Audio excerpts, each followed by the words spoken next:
I'm in the Welsh Rugby Union Performance Centre in Cardiff, outside the Vale of Glamorgan Hotel, with Shane, doing some work with Dove Men Plus Care. But firstly, talking about Heineken Cup, and so I hate to use the word, but we do throw it around when we're talking about it.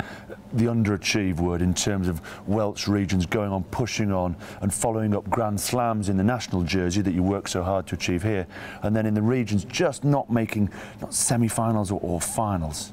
Yeah, well, and that's been the case for all Welsh sides really, and what is encouraging that the Welsh sides are doing very well in the Heineken Cup so far.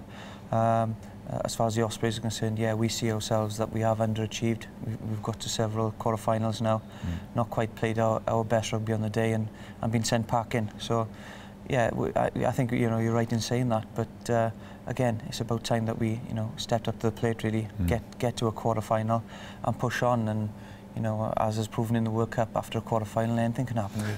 And so just give us a minute or so on the other two Welsh regions, not in the main event, in the Heineken. So obviously Cardiff Blues going exceptionally well, and obviously Llanelli Scarlets. Wow, home and away wins already out the first two games.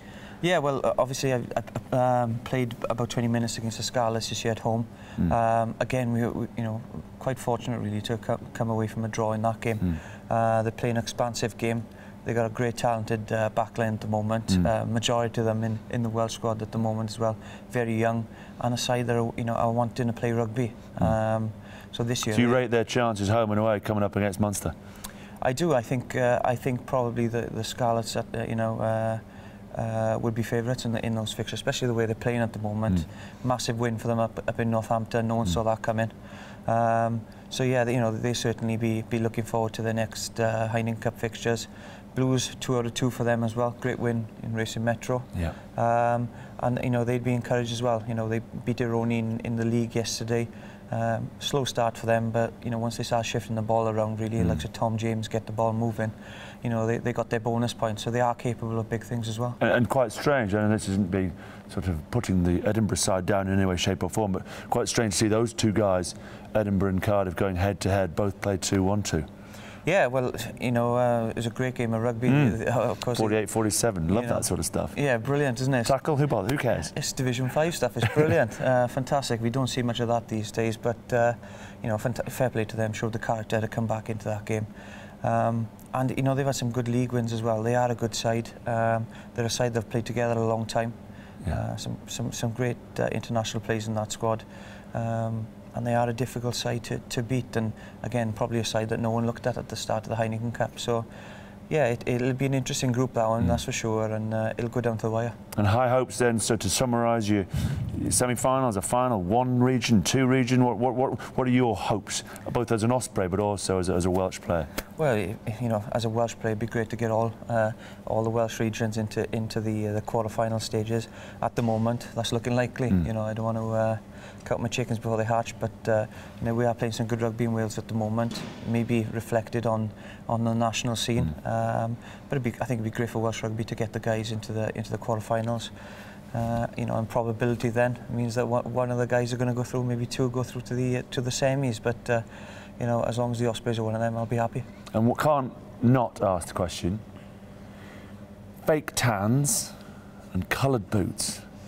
Have they been banned, or is this a media?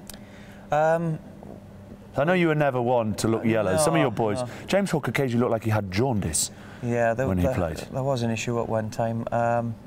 Boots-wise, I wear quite fruity boots. So right. I think. Is that fruity is the terminology? As in fruity, as in very colourful and extravagant. So I think I'm probably one of the several players that are able to get away with that, having played for the Ospreys long enough. 8 million Wales tries, 7,000 caps. Normally you can just about get it. Well, the fake tan, what's the deal there? So I had room with Gavin Ensign once here before Lions tour, and he definitely wasn't afraid of a bit.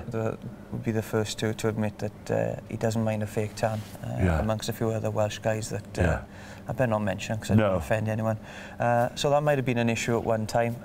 But the Ospreys, there is no fake tan ban. There's a lot of, well, not as far as I know. There's a lot of, saying that, there's a lot of pale people walking on the Osprey these days, and everyone's a little bit frightened to come in with any sort of tan. So it'll be interesting to see after the summer now the colour of the guys. But it is, they have banned the tan in some sense. So it's you know, but you know, I think it's more of a. There's no real answer to this question. No, is there there? isn't. It's a mick-tick more than anything, and no one's actually come in with any glow at the moment. So we'll see after the summer now. Fake tan free, the Ospreys.